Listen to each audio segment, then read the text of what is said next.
तो दोस्तों ये है कि सारे लाल यादव का जबरदस्त स्टेज शो। तो आप वीडियो को लाइक कर दें और वीडियो को कमेंट कर दें, उसके बाद देखिए कि कैसा है ये स्टेज शो। और एक माइक कहाँ है? बुलबुल मैकवादी, बुलबुल बाबा मैकवादी। अब तू ही लो अपने कार्यक्रम खराब करत रहे मर्दे। जहाँ देखिए माने स्टेज पे बैठ जो तो खेसारी हो जीवा लो।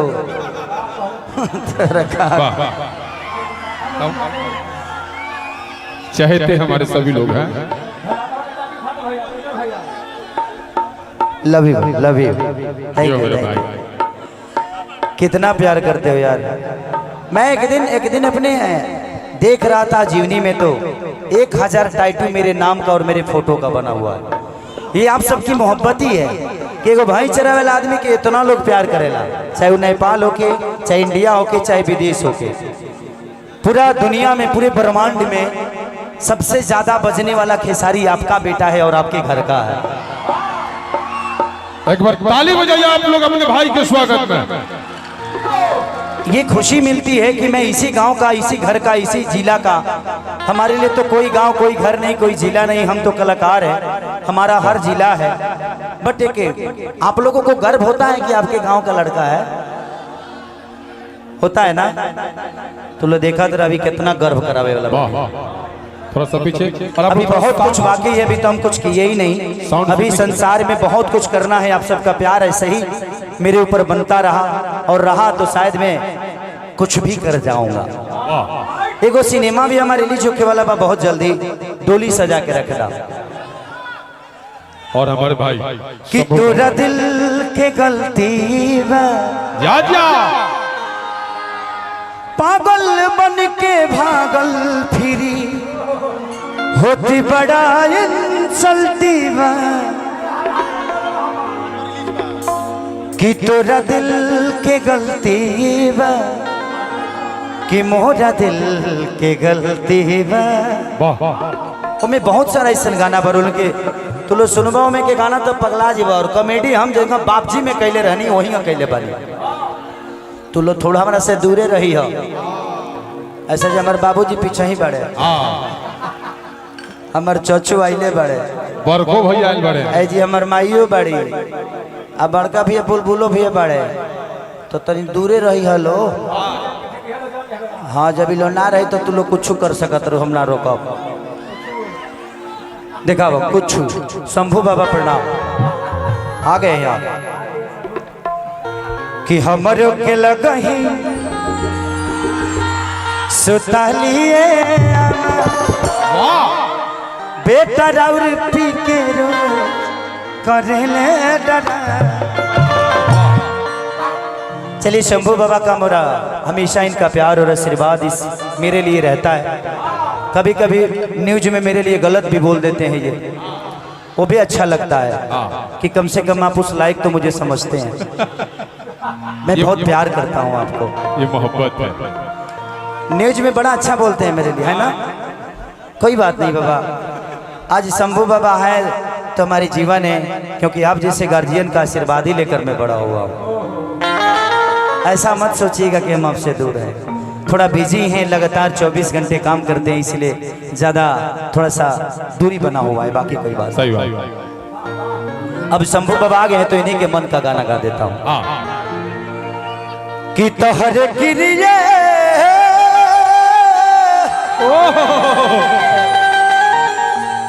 अरे तोहरे गिरिए जा ए शंभू कहियो माहुर खा के मर जाई। अब बोलल ना छोड़ब तो कुछ कर जाई। जो सर जो देखा आप लोग बाबू बक्स से थोड़ा सा दूर हो जाओ ना, नहीं तो किसी को लाइट मार देगा, किसी को प्रॉब्लम हो। तिवारी गोल लगे तो नहीं तिवारी बाबा, रे बाप कहते हैं इतना निमन माइक का है बा। थोड़ा सा पीछे हो जाओ, बाबा के प्रॉब्लम होता, थोड़ा सा भाई भाई भाई थोड़ा सा पीछे, भाई हमारे पीछे हो जाओ।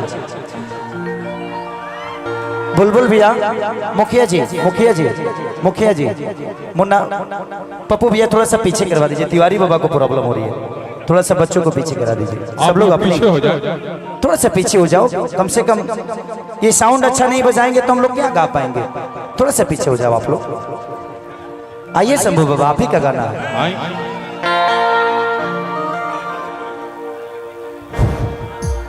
सब भाई लोग से आग्रह बा कि पीछे चलो लो, पीछे चलो लो, सम्मान के साथ कहा था पीछे चलो लो भाई, पीछे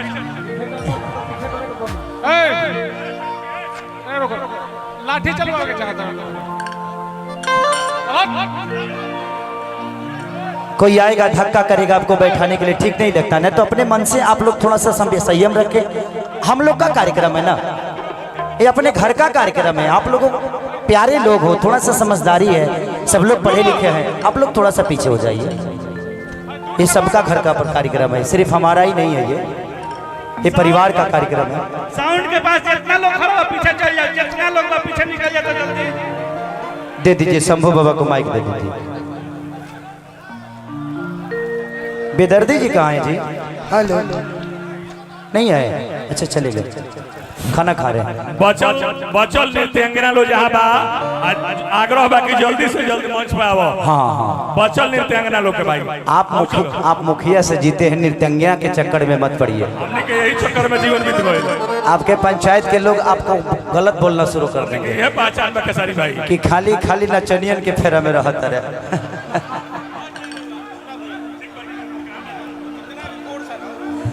ठीक है, ठीक है, ठीक है, ठीक है, चलिए आइए। और पीछे चलो लो भाई, पीछे चलो लो।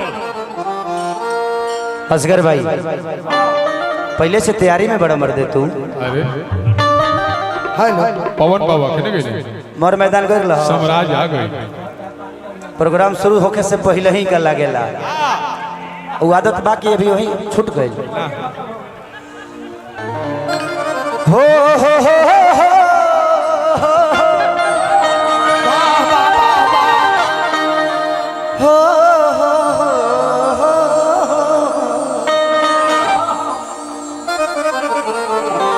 आप लोग थोड़ा पीछे हट जाइए। जो भी कि का बाउंसर- कहिए हमा राउर बेटा बाप दर्दी,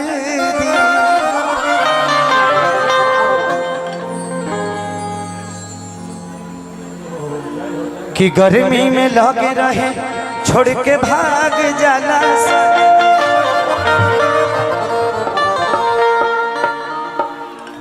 अरे तू हो आइल बाड़ू?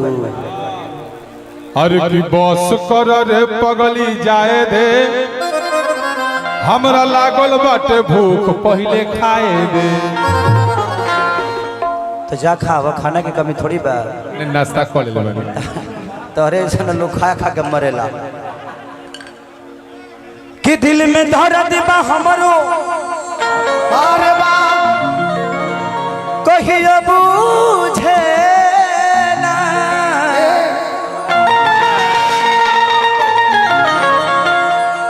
कि घर आंगना रौर सूझे ना।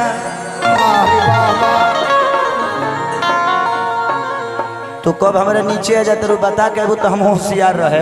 जो भी बाउंसर थोड़ा सा पीछे हटो। बढ़ जाइए। अपने मन से आ जाते कहीं पलांटी मारा जाए नहीं जी। कि हमर होके लगही का कहतरू का? हे अम्मा जी, का कहतरू ए बबुआ बाबा? रौर बेटा रौरे खनी हो गइल बा। अरे ना कुछ करिया जासू तो जब रउआ लगेला वो करो लगता।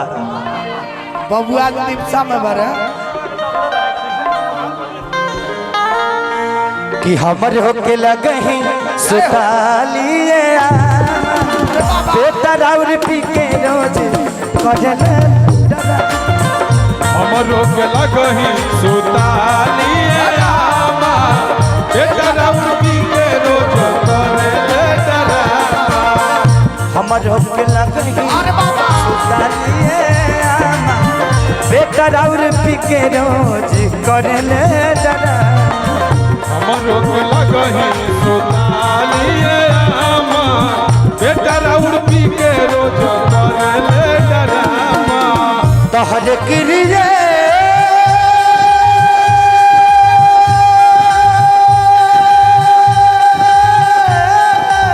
जियो से जियो। हो तोहर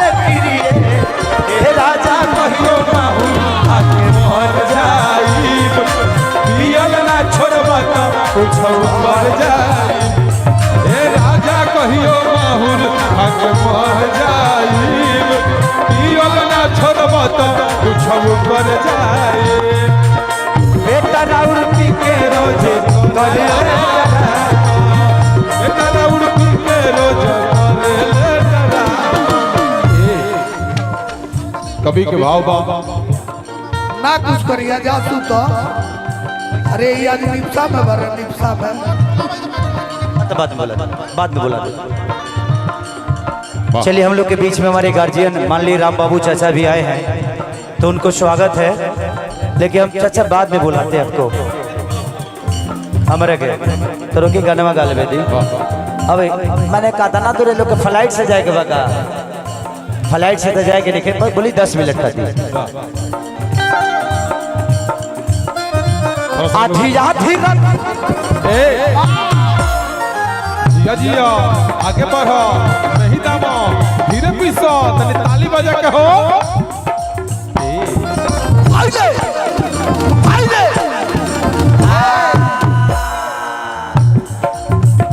आधी आधी रतिया के दारू पी के जावे ना पीटी के केवाड़ी हमरा के जगावेला पीटी के केवाड़ी हमरा के जगावेला पीटी के केवाड़ी हमरा के जगावेले हे बाबू अच्छा का कहत और क्या करता रे हो? आधी आधी रतिया के दारू पी के जावे ना पीटी के केवाड़ी हमरा के पीटी के केवाड़ी हमरा के जगावेला पीटी के केवाड़ी हमरा के जगावेला ये मुरली भैया चलिए मानिए हमारे बड़े भाई मुन्ना सिंह मुखिया जी जो कि खरवार पंचायत मुन्ना भैया के यहाँ बहुत पहले गाया था मैं अभी मुन्ना भैया ईटा भेजने वाले थे अभी तक भेजे नहीं है मुझे भेजबा कि हम तरह के को छुआ दी तू आज 1.5 साल से हमारी ईटा भेजता रहो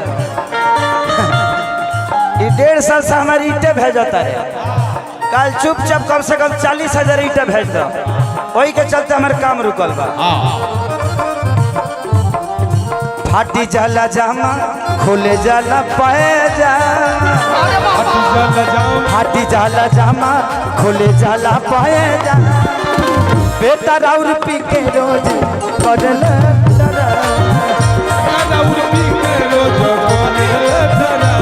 हाँ बेटा राउर पी के रोज करल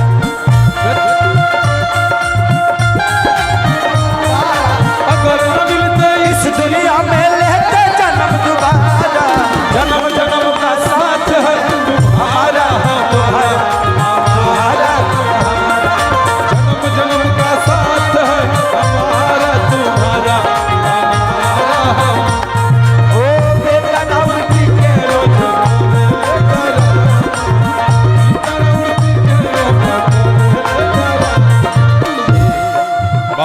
बाबा मुन्ना भैया की तरफ से बेंजू की आवाज थोड़ा सा कम करी जी हाँ थोड़ा सा ज्यादा ओवर बा मुन्ना भैया के सौजन्य आवाज थोड़ा सा बेंजू के कम करी काहे से कि हमार चाहे ढोलक के आवाज से थोड़ा सा ओकर के थोड़ा सा लेवल ऊपर रखो ज्यादा ना चलिए मुन्ना भैया की तरफ से सबके भी पुरस्कार आशीर्वाद गुरु में स्वीकार ये मुखिया है इन पे थोड़ा ध्यान देना आप लोग जब चाहे तर लोग के घर के आगे इनार खुनवा दी है तनिष आप लोग पीछे हट जाएं उधर उधर और रतिया कह दिया ऑडियो से थोड़ा सा कृष्णा पे दरदी समूह धावेला पवन हो अरे बाबा करता वे कहस जवन अखिलेश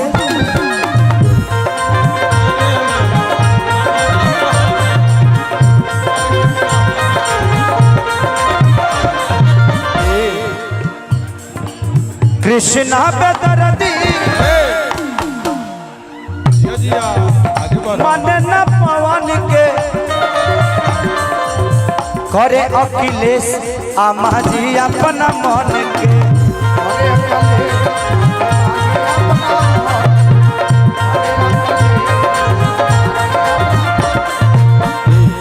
चलिए शांति हॉस्पिटल थाना रोड भगवान बाजार छपरा। चलिए पुरस्कार भगवान से प्रार्थना शुभकामना खाते कि हॉस्पिटल धक्का धक चलो।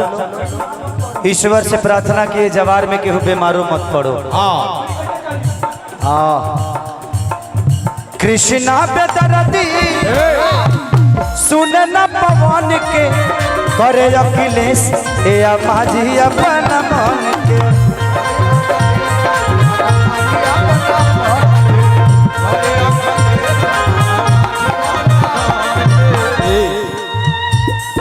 मिले खाती चल जाले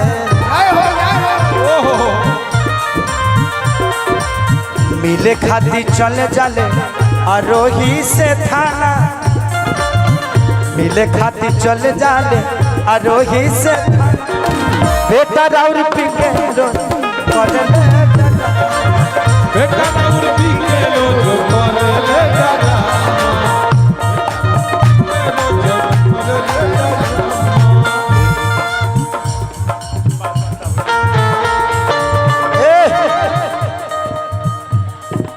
काहे पागल बना के छोड़ काहे पागल बना के छोड़ देलू। वादा के तोड़ जालू वादा के तोड़ जालू।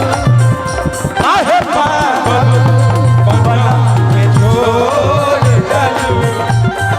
काहे पागल बना के छोड़ जालू। बेटा राउर पी के रोज करले डरा। बेटा राउर पी के रोज करले डरा। ऐसे तो एक अंतरा गावे तो के तो रात भर गावे लगे भग। हाँ भाई यह चलवे करी लेकिन लास्ट अंतरा रतिया में निशा हो। धीरे धीरे पूरा चला।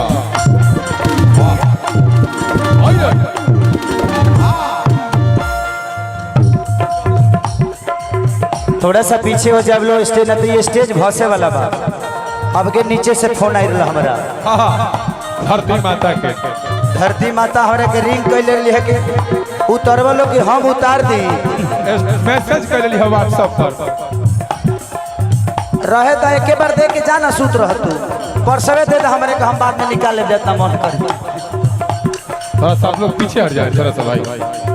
दिन रात में ठीक न रहे दिन में दसबा फिकिर के रोजो रोजो तंग करे बुलबुल मिसिर के।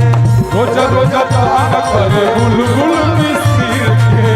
रोजा रोजा तंग करे बुलबुल मिसिर के। रतिया में ठीक दशा ओहो बना के बना के आई है बाबू एनेबू माही माही ना मार ए बनी तेने हेने आई बेते हैं बाबू पहले छाछ पड़ाओ। बबी हेने आओ।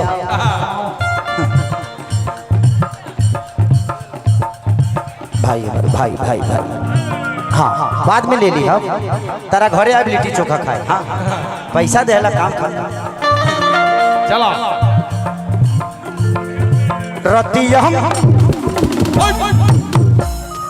धीरे धीरे लाहे लाहे हिलावा पूरा पिस्ता।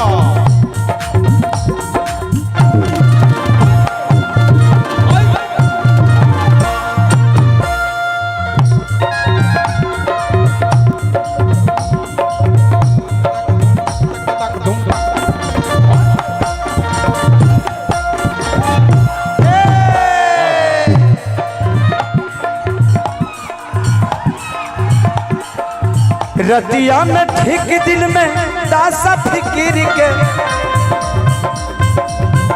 करेला तंग रो बुलबुल मिसिर करेला तंग रोजा बुलबुल मिसिर के। करेला तंग रोजा बुलबुल मिसिर के। ऐसे निमन बनती ए आमा, जाओ ऐसे निमन बनती खेसारी के जनाना। देखिए पप्पू चलिए हमारे पप्पू भैया की तरफ से बहुत पुरस्कार, जय हो। भगवान से प्रार्थना शुभकामना खाती। बीच में कार्यक्रम इनका भी पैसा आया था, बहुत पुरान लयदार पप्पू भैया। गलती हो गया था, बिटोरने के लिए दे दिया। ऐसे निमन बनती खेसारी के जनाना। चलो तो आज बाबू तन चौगुट तनी हमने यहाँ के जगह ब्यास लो आगे बढ़ावेला। आ बाबू तो बेहतर और पी के रोज करे डरावा।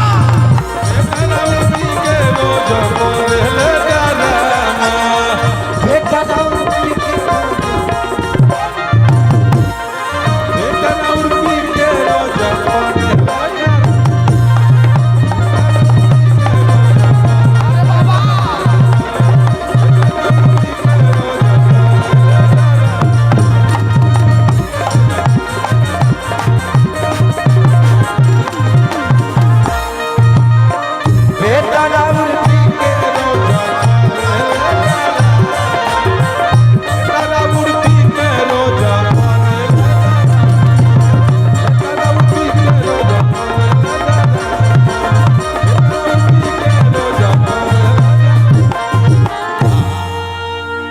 इधर आइए।